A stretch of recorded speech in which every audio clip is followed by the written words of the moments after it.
Polémique, l'émission Polémique, deuxième partie, nous y sommes en compagnie de nos chers chroniqueurs Yann Cédric, Eunice Zounon et Bouche Pointue ainsi que Annie France. Et encore un très bon moment à partager avec nous et puis à travers de la vie, de l'amour, des couleurs tout aussi chatoyantes pour égayer votre journée sur l'A3. Si vous nous prenez en cours de diffusion, bienvenue chez vous et merci de nous suivre sur les différents canaux 99 à Bouquet Canal+, Star Times 740 ainsi que le numéro 3 de la TNT. Sans oublier que vous pouvez télécharger l'application RTI Mobile qui elle est disponible sur Play Store et App Store et également nous suivre en direct sur le profil Facebook de l'A3. Si vous n'avez pas le temps, c'est pas grave. Les replays sur la page YouTube vous permettront de nous suivre en différé. Pour l'instant, nous abordons cette deuxième partie non sans vous rappeler les mesures de prévention concernant le coronavirus qui sévit en ce moment. Il faut se couvrir le nez et la bouche avec un mouchoir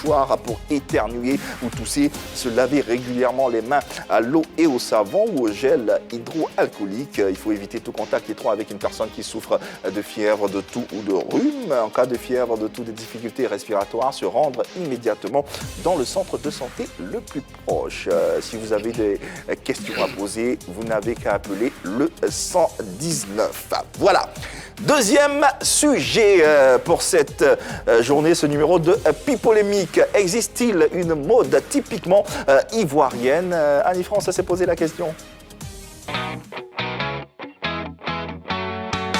La Côte d'Ivoire, pays important d'Afrique, mais surtout pays phare de l'Afrique de l'Ouest, est positionnée depuis des lustres comme la plaque tournante de nombreuses activités du showbiz, dont la musique et la mode. Cependant, si au niveau de la musique, il n'y a aucun doute sur ce constat, vu que ces genres créés par des nôtres sont connus dans le monde entier comme faisant indiscutablement partie du label ivoire, peut-on en dire autant de la mode influencée par les différentes créations venues d'ailleurs? D'où l'interrogation majeure. Existe-t-il une mode typiquement ivoirienne? Le débat est ouvert avec toutes les articulations pouvant constituer le menu.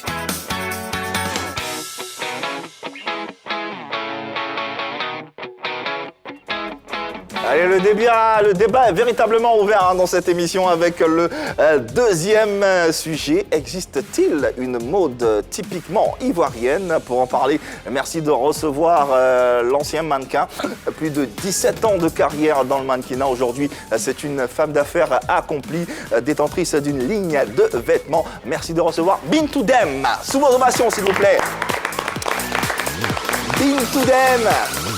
Un visage bien connu dans l'industrie de la mode ivoirienne et même africaine qui nous fait l'honneur d'être sur notre plateau pour débattre de ce sujet. Bintou, bonjour et bienvenue sur l'A3 et dans Pipolémique. Bonjour Yves-Mar. Tout va bien, j'espère? Bonjour tout le monde. Bonjour. Ça va très bien. Alors, Bintou, déjà on parle de mode, un secteur que tu connais pour l'avoir pratiqué pendant plus de 15 ans. Alors on s'interroge, on se pose la question de savoir si est-ce qu'il y a une mode typiquement ivoirienne. Mais avant, comment se porte la mode ivoirienne? Mais pour commencer, je pense que la mode ivoirienne se porte très bien parce que tout récemment, il y a eu un défilé, je veux dire Afrique Fashion Show qui s'est très bien passé. Et de ce part, ça se passe très bien. Maintenant, existe-t-il une mode typiquement ivoirienne? Je dirais oui, je dirais non. Mais bon, c'est à débattre. Elle a dit oui, elle a dit non. Donc ça existe, en même temps, ça n'existe pas. n'existe pas. On en débat autour du premier axe. Est-ce que déjà la mode ivoirienne, s'entend, nourrit son homme? Oui, Yann Cédric. La mode ivoirienne nourrit son homme parce que c'est un secteur en véritable essor. Il y a beaucoup d'acteurs, de créateurs, de couturiers, de promoteurs même de spectacles, de festivals dans ce sens-là. Et on ne cesse pas d'assister à la promotion de la mode. Donc c'est bien parce que justement il y a du bon à revendre, il y a du bon à faire sortir que justement il y a tous ces spectacles-là, il y a tous ces festivals qui sont organisés pour mettre en avant la mode. Et c'est dans de ce sens-là que Fatim Sidimé, la présidente des réseaux des mannequins de Côte d'Ivoire, dit que justement les créateurs et promoteurs doivent s'unir pour que la mode ivoirienne devienne la vitrine de l'Afrique en Côte d'Ivoire. Du coup, on constate tout de suite que le nombre de couturiers, de créateurs s'accroît, le nombre de mannequins d'agences s'accroît. Donc, bien évidemment, il y a du miel dans l'action. D'accord. Est-ce que tout ce miel-là suffit pour dire que, effectivement, les acteurs de cette industrie vivent de leur art, Annie? On sait tous que non. Pour arriver au sommet de l'art, il faut traverser des péripéties, il faut traverser beaucoup de choses. Oui, la mode nourrit son homme, la mode nourrit même sa femme, si je vais aller plus loin. Mais à quel prix et à quel moment, en fait, ça nourrit son homme? Parce que, oui, on participe. L'invitée a dit tout à l'heure, elle a cité un événement qui a eu lieu il n'y a pas très longtemps. Mais pour participer à ce genre d'événement-là, il faut avoir une bonne base. Il faut faire quelque chose, il faut être connu entre griffes. C'est vrai qu'il y a des néophytes parmi, c'est vrai qu'il y en a qui viennent d'arriver dans la mode, hein, mais on va les chercher parce qu'on a envie de montrer à la face de tout le monde qu'il y a des stylistes, il y a des créateurs en Côte d'Ivoire, mais ceux-là, jusqu'au jour où ils auront un nom comme Patéo, comme Sissa Moïse, comme Gilles Touré, il va falloir qu'ils traversent vraiment monde et lac, quoi, en fait, entre griffes. Bintou, tu partages ces deux interventions? Mais un peu, mais bon, je vais aller plus au fond, parce que déjà, moi, je suis mannequin. Enfin, j'ai été mannequin. Et la mode en Côte d'Ivoire ne nourrit pas son homme. Alors là, du tout. Là, tu parles des mannequins? Non, des mannequins. Des mannequins ou du secteur en général? Non, pas du secteur. Des mannequins. Parce que les créateurs, ils savent se vendre. Les créateurs ivoiriens, aujourd'hui, ils sortent de la Côte d'Ivoire. Ils vont un peu partout dans le monde et ils ont même leur place quelque part là-bas. Mais les mannequins, non. Parce que c'est des cachets minimes et c'est même pas discuté. C'est pas des cachets discutés. C'est-à-dire le mannequin, il vient en dernière place. Donc du coup, ça ne nourrit pas son homme. Si tant est que tout va aussi bien, pourquoi on a cette situation? Pourquoi les mannequins sont aussi mal payés avec autant d'activités, avec autant de miel, comme le dit si bien Cédric? Non, mais je pense qu'il n'y a pas de sponsor en tant que tel. C'est-à-dire on est dans un pays où la mode, surtout le mannequin, n'est pas vraiment considéré. Et le mannequin, c'est-à-dire au jour d'aujourd'hui, on était troisième. Mais aujourd'hui, on a vraiment régressé du côté des mannequins. Juste parce que voilà, les mannequins ne sont pas considérés et c'est dommage. Pourtant, sans un bon mannequin, il n'y a pas de défilé. C'est-à-dire, sans un artiste, il peut avoir un défilé. Parce que ce n'est pas les habits qui défilent seuls. Il faut de bons mannequins pour défiler. Et malheureusement, ces mannequins n'ont pas un mot à dire parce que juste, il n'y a pas d'entente, il n'y a pas comment dire, il n'y a pas d'esprit d'équipe, malheureusement. Et il y a trop d'hypocrisie, si je veux aller un peu plus loin. Donc du coup, ça affaiblit en fait cette mode typiquement ivoirienne. Alors, on l'a dit d'emblée dans cette émission, les téléspectateurs peuvent réagir dans ce débat en nous faisant parvenir leur numéro de téléphone sur le profil Facebook, comme Yann Virgile, qu'on va d'ailleurs écouter. Bonjour Yann et bienvenue dans Plus Polémique. A-t-on une mode ivoirienne? Je dirais oui et en même temps non. Oui, dans la mesure où on a de grands stylistes ivoiriens qui nous représentent dignement, surtout à l'échiquier international. Non, parce que du fait de la diversité de la culture ivoirienne, c'est difficile de pouvoir appartenir vraiment à une culture type. Donc, la mode ivoirienne est plutôt calquée sur les standards, on va dire, internationaux. Elle a dit que c'est difficile de reconnaître la mode ivoirienne. Elle n'a pas tort. En Côte d'Ivoire, elle est assez hétéroclite. Oui, moi j'appellerais ça salade de fruits parce qu'il y a beaucoup de diversité. C'est-à-dire, chacun vient avec sa culture. C'est-à-dire, soit le tapa qui était de Misaoui, qui s'est carrément... effrité, effrité. Et il y a Patéo qui vient avec le tissé et le danfani. Voilà, ça c'est le Burkina. Et puis la Côte d'Ivoire, franchement, ça ne se démarque pas parce que la Côte d'Ivoire, c'est un ensemble. C'est un ensemble. Oui, tout à fait d'accord. Oui, justement, Annie. Qu'elle dit que la Côte d'Ivoire et tout ça, quand Miss Dombélé dit que Misaoui était avec son tapa et tout, ça s'est effrité, mais la Côte d'Ivoire a quand même des pagnes d'ici. Il y a des pagnes tissées. Ah, attends que je te rappelle quelque chose. Il y a des pagnes tissées. Oui, les pagnes tissées, oui. Mais déjà, même les pagnes qu'on porte, excuse-moi, je vais te laisser parler. Les pagnes même qu'on porte déjà, c'est Hollande. Mais bien sûr, mais c'est ce que je voulais dire. Et qui porte ces pagnes-là? C'est les Africains. Mais c'est nous qui le faisons alors qu'on a une culture. C'est pour vous dire tout simplement que je ne suis pas d'accord quand vous dites qu'on n'a pas vraiment de culture à nous. Quand on prend le Nigeria, par exemple, qui a près de 300 millions d'habitants, ils ont ont plus d'ethnie. Ils ont plus d'ethnie que nous. Nous, on est peut-être 60, on tend même peut-être vers 70, je ne sais pas, mais qui ont plus d'ethnie et qui arrivent quand même à s'imposer. On épouse leur culture, on s'habille comme eux. Imposé. Mais oui, ils arrivent à s'imposer. Ouais. On épouse leur culture. Aujourd'hui, le Kente au Ghana a réussi à s'imposer. Aujourd'hui, tu mets un Kente dans un film, le Ghana tape du poing sur la table parce que tu perds des droits. C'est ce que nous on fait. Oui, pourquoi on a du mal, nous, à s'imposer identitairement? Mais parce qu'il n'y a pas une association vraiment forte pour pouvoir se serrer les coudes. Parce qu'il faut déjà un ensemble en fait, de personnes de ce secteur-là pour s'entendre, pour donner le meilleur de soi. Pourtant ici, c'est-à-dire qui appelle créateur, qui appelle mannequin, qui appelle styliste. Mais il existe pourtant une association de créateurs de mode en Côte d'Ivoire, dirigée par Nadia Druide. Oui, ça c'est des créateurs. Mais qui dit créateur n'est pas associé au mannequin. C'est pas associé au mannequin. Donc du coup, il y a problème. Et aujourd'hui, quand les stylistes voyagent, auparavant, oui, quand ça voyageait, on invitait même les mannequins. Mais aujourd'hui, quand les stylistes voyagent, il n'y a pas de mannequins proposés. Alors, finalement, est-ce que les mannequins ont du mal à se valoriser? Vous ne pensez pas que les mannequins eux-mêmes, ils ont du mal à se mettre en valeur? Est-ce que les mannequins... Pardon, vas-y. Eux-mêmes, ils viennent.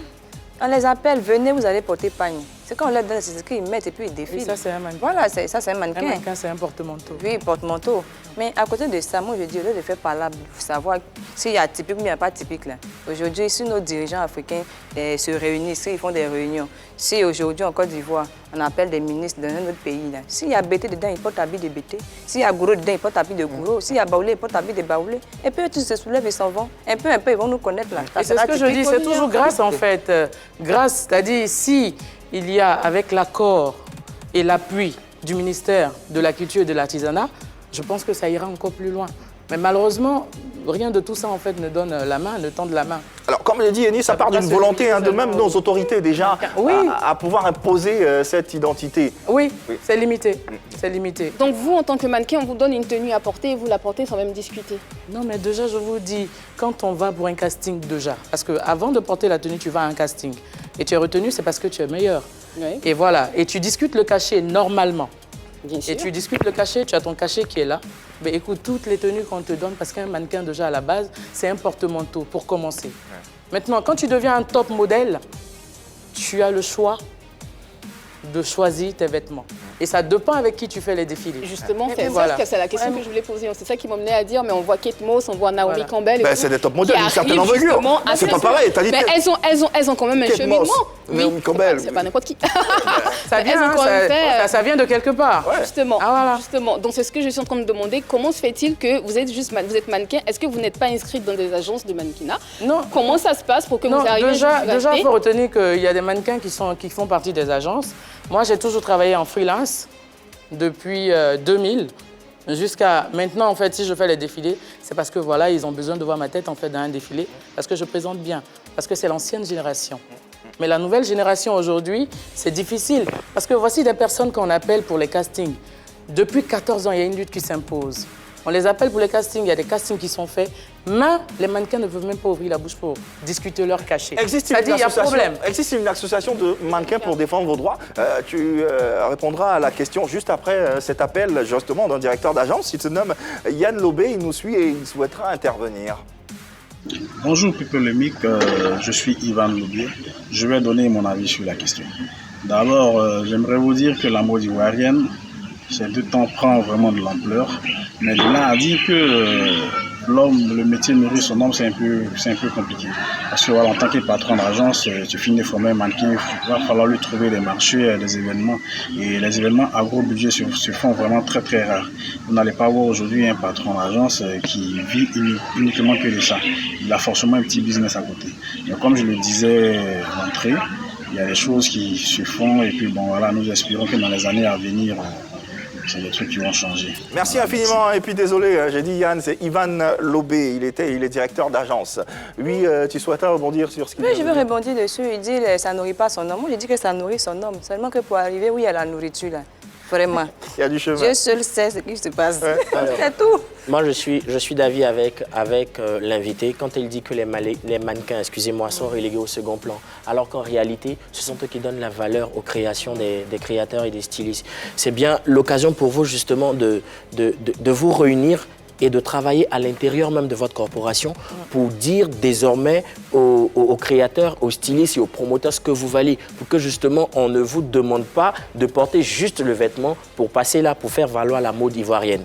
C'est justement l'occasion pour vous-même de travailler à l'intérieur, de vous donner de la valeur avant même que ces personnes-là qui viennent vers vous pour présenter leur création, vous dites, bon, moi je veux que tu défiles pour moi, tiens 25 000 francs et toi ça te va tranquillement. D'autant plus que la question demeure, est-ce qu'il existe une association de mannequins pour défendre vos droits, pour vous mettre en valeur surtout? De mannequins. Elle dit avec le sourire. Et malheureusement, tous les mannequins ne sont pas invités. Donc, du coup, il y a problème. C'est ce que je disais tout à l'heure. On n'est pas là pour donner, en fait, pour taper sur la bouche de quelqu'un ou quoi que ce soit. Mais il y a un truc qui est clair, il n'y a pas d'entente, il n'y a pas d'esprit d'équipe. Et tant qu'il n'y a pas d'esprit d'équipe, qui a assez d'hypocrisie, ça ne va jamais avancer. Et c'est ça le bas blesse en fait. Moi je voulais savoir, vous avez parlé de prix tout à l'heure, on ne paye pas bien, mais c'est combien on paye? Non, c'est combien? Aujourd'hui je peux me le permettre. En fait, il y a 13 ans de cela, je ne pouvais pas. Parce qu'on se disait, au fur et à mesure du temps qu'on va discuter pour pouvoir s'en sortir, ils vont trouver une solution. Et malheureusement, ces personnes-là ne trouvent pas de solution. Et jusqu'à 14 ans, 17 ans maintenant, c'est toujours la même chose. Les mannequins sont payés quelquefois à 50 000 francs. Désolé si je donne ce petit montant. 50 000, 25 000, c'est... Quel que soit l'événement, les événements d'envergure qu'on voit et tout. On vient de me prouver le contraire. Je note ça tout à l'heure. Ouais. Allez, basculons sur le profil Facebook de la 3 où nous attendent des réactions de la part de nos internautes qui nous suivent également. Et comme on le dit, il faut savoir se vendre. Et quand tu sais te vendre, tu as un autre montant. Et nous, on a su se vendre à un moment. Et voilà, tous les défilés qu'on a effectués, on a toujours discuté à un bon montant, un bon prix. Ça ne s'est pas resté dans le temps, ça n'a pas percuté. Non, ça ne peut pas, mais on est obligé de suivre en fait la nouvelle génération. C'est vrai que ce n'est pas suivi déjà le mannequinat. Donc tu te dis quoi? Mais attends, tu vas te perdre le temps en train de suivre des personnes même qui ne font même pas attention à toi, tu perds ton temps. Mais en même temps, la nouvelle génération est là, quoi. C'est là, la nouvelle génération, là, il faut donner un coup de main. Okay. Alors, il y a Inès Kelina qui nous dit il existe une mode typiquement ivoirienne. Typiquement ivoirienne, je me souviens des artistes à l'époque qui sortaient une chanson. Il y avait des habits qu'on allait avec, je pense notamment Clé Salé et Chantal Taïba qui avaient fait des jupes Matiko. On a aussi des créateurs tels que Étienne Marcel avec Faro Faro. Oui, ça c'était le temps. C'est-à-dire compte tout ça, ça fait 14 ans, ça fait 17 ans. C'est pour cela on te dit, on te parle des anciens mannequins. Ouais. Aujourd'hui, c'est vraiment pas ça. Parce que quand on dit le milieu est vraiment divers, c'est divers parce qu'il y a Gilles Touré, il y a... Qui d'autre? Il y a Patéo. À son âme, il y a Patéo, il y a Cissé Moïse. Mais voyez les vêtements. Voyez les vêtements. C'est vrai que chaque culture parle de son vêtement. C'est-à-dire tu retrouves le visage de chacun sur le vêtement en fait qu'il crée. Allez, le débat sur la mode ivoirienne, existe-t-elle réellement? On se pose la question. Mode ivoirienne, on en parle dans cette émission avec le deuxième axe à présent. Bon, depuis, on va dire, 5-10 ans, la mode ivoirienne a de nouvelles couleurs avec de nouvelles inspirations, des jeunes qui sont frais, débordants d'idées, la créativité à souhait. Est-ce que finalement, quelle est la place finalement de la mode ivoirienne en Afrique et dans le monde? Ben, en Afrique, je dirais déjà la Côte d'Ivoire est la plaque tournante de la mode en Afrique. Est-ce que ça c'est toujours avéré? Ben c'est ce qu'on dit, oui, mais est-ce que dans le fond, non, sans identité? Non, c'est ce qu'on dit et c'est ce qu'on voit quand il y a des défilés. Quand il y a des défilés, les créateurs viennent de partout. Est-ce que les défilés, ça suffit pour justifier Non, mais je veux dire, déjà avec Adama Paris de Dakar, elle fait déjà valoir la mode africaine. Et ça s'impose un peu partout parce qu'elle incite les gens à regarder ce qui est mode africaine, elle les emmène un peu partout, elle voyage avec. Donc du coup, je veux dire, avec elle, ça peut aller plus loin. Et même avec nos créateurs, parce qu'ils sont talentueux et ils se vendent un peu partout. Et il y a des célébrités qui portent aujourd'hui Made in Côte d'Ivoire. Donc je veux dire, ça peut aller loin. Effectivement, il y a une place. Il y a une place, mais il faut aller la chercher, en fait, cette place, comme l'a fait Aristide Lois, qui est aux États-Unis et qui mise sur le pagne tissé. et qui impose ce païna dans les rues de New York. Et c'est magnifique, c'est joli à voir parce que ça vient de la Côte d'Ivoire. Et il y a une mode vraiment ivoirienne parce qu'il arrive à l'imposer. Effectivement, comme Ahmed Taï qui a travaillé avec Kanye West, qui a habillé Beyoncé. On a Loza Maleombo, ivoirienne, qui a habillé Beyoncé Rebecca également. Zoro, qui a habillé Beyoncé. Rebecca Zoro également. Effectivement. Et moi, j'ai une toute petite question pour Miss Dembélé. Vous avez parlé tout à l'heure des créateurs, vous avez parlé des mannequins. Vous, à votre niveau, qu'est-ce que vous avez fait pour que ça change en fait en tant que mannequin? Pour que ça change, ça a mis du temps. Mais vous avez fait quelque chose au moins. Mais bien sûr, parce que du coup, on nous avait pointé du doigt, parce qu'on était les mêmes personnes. Il y avait un groupe carrément, on était les mêmes personnes qui arrivaient à dire non, augmenter les cachets, a dit non, on doit aller vers le ministre, en fait, le ministère de la Culture. Déjà, au ministère de la Culture, nous sommes déjà mentionnés les anciens mannequins. Mais aujourd'hui, on ne peut pas vous sortir en fait, le dossier pour dire, voilà, c'est des anciens mannequins qui ont vraiment vendu, comment on appelle, la mode, oui, qui ont vraiment vendu la mode ivoirienne. Et aujourd'hui, rien n'est reconnu. Donc, c'est un tapage qu'on a fait et du coup, on nous a fermé beaucoup de portes. Ça dit, toi, tu te lèves, tu fais le tapage, pourquoi? Toi, tu es qui? Et c'est sur ce, en fait, que ça se limite. Donc, aujourd'hui, on est sorti de ce cadre-là. On peut donner seulement un coup de main à cette nouvelle génération. Et c'est ce qu'on fait d'ailleurs. Moi, c'est ce que je fais en tout cas. J'essaie de la mettre sur le chemin parce qu'ensemble, on peut s'en sortir.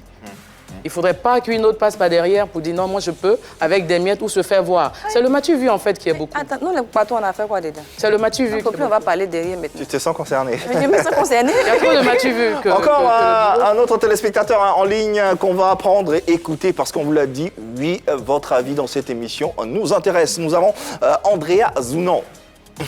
Ah bon, bonjour tout le monde, je suis Andrea Zounon, ancien mannequin. Alors je pense que la mode ivoirienne occupe une place de choix dans la mode en Afrique. Nous avons la chance d'appartenir à un pays qui a une grande diversité culturelle et cela se ressent fortement sur les créations de nos stylistes.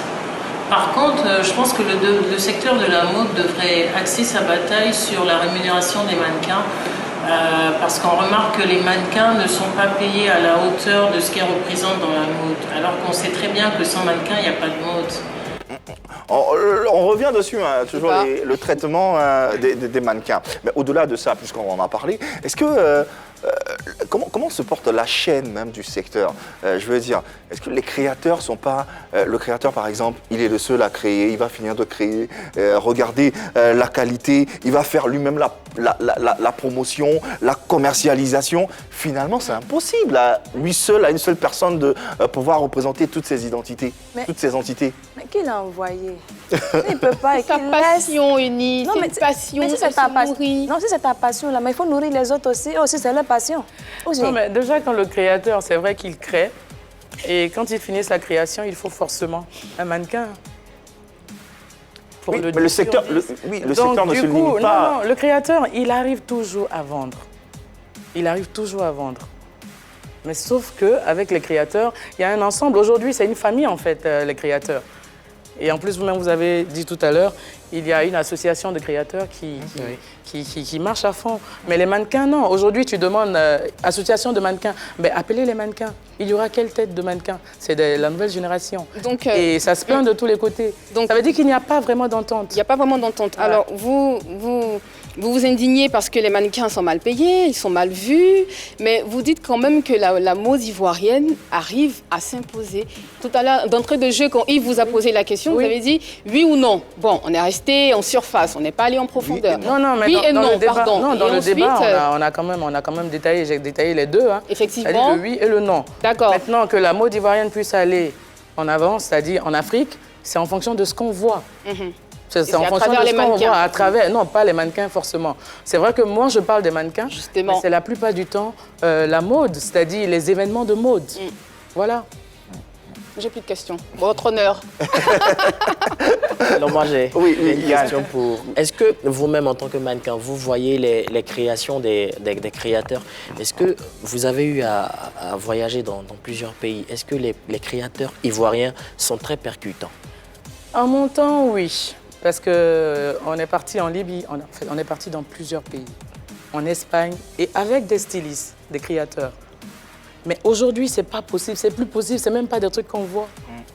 En fait, on ne peut pas vraiment tout étaler, mais il y a une réalité, c'est qu'il n'y a pas... voilà, les mannequins ne se vendent pas bien. Il y a une crise aussi, non, Et- président Bélé? Au fond, faut aussi qu'on mentionne le fait qu'il y a une crise. Il y a la crise, elle touche tout le monde. Il n'y a pas que les mannequins, il y a aussi Non, les stylistes. la crise, mais quand vous dites forcément que les stylistes Non, mais- arrivent à vendre, je trouve que Oui, c'est non, un mais peu, je vous dis déjà que les mannequins ivoiriens, c'est-à-dire quand on arrive dans un pays, il n'y a pas match. C'est-à-dire, même les mannequins de ce pays, ils ont toujours adoré les mannequins ivoiriens parce que les mannequins ivoiriens, c'est des très belles femmes, de très beaux gosses et qu'ils arrivent à très bien présenter les vêtements. Finalement, Bintou, quelle est selon toi ta sensibilité?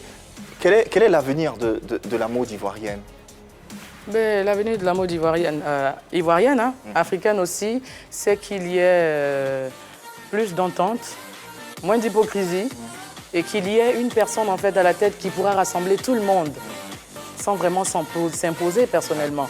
Parce que là, il y a trop de s'imposer personnellement. Ouais. Et c'est ce qui détruit en fait la mode. Il y a trop d'individualisme. Individualiste, oui. Allez, les sondages, hein, existe-t-il une mode typiquement ivoirienne? On s'est posé la question, on vous a posé la question sur les réseaux sociaux, n'est-ce pas Yann? Oui, et les internautes ont réagi. Ça a donné le résultat suivant 66% oui et 34% non. La mode ivoirienne ne nourrit pas son homme. Voilà, la mode ivoirienne ne nourrit pas à son homme, hein. C'était la question, oui, à 66%. Allez, le débat se poursuit chez vous, malheureusement, Nice Zenon. On sera obligé de refermer cette émission. Existe-t-il une mode typiquement ivoirienne? Nourrit-elle son homme? Poursuivez le débat, oui ou non. En tout cas, continuez. Merci infiniment, Bintou Dème, d'être passé sur notre plateau. Le mot de fin te revient avec le message de sensibilisation. Tu vas regarder la caméra et t'adresser bien sûr à cette jeunesse ivoirienne et les sensibiliser tout simplement. Ben, écoutez, respectons, lavons-nous les mains et n'oublions pas de prendre soin de nous. Et puis, on prie Dieu que cette maladie mette fin. En fait, ça y est. Merci en tout cas, merci à vous, mesdames. Yann Cédric, merci infiniment. Quant à vous, téléspectateurs, on espère que vous avez pris un bon moment à nous suivre et que vous avez pu vous poser les bonnes questions concernant ces différents sujets. On sera encore des vôtres demain, même heure, même canal, la 3, la vôtre. Il n'y a que de l'amour par ici. D'ici là, bonne santé à tous.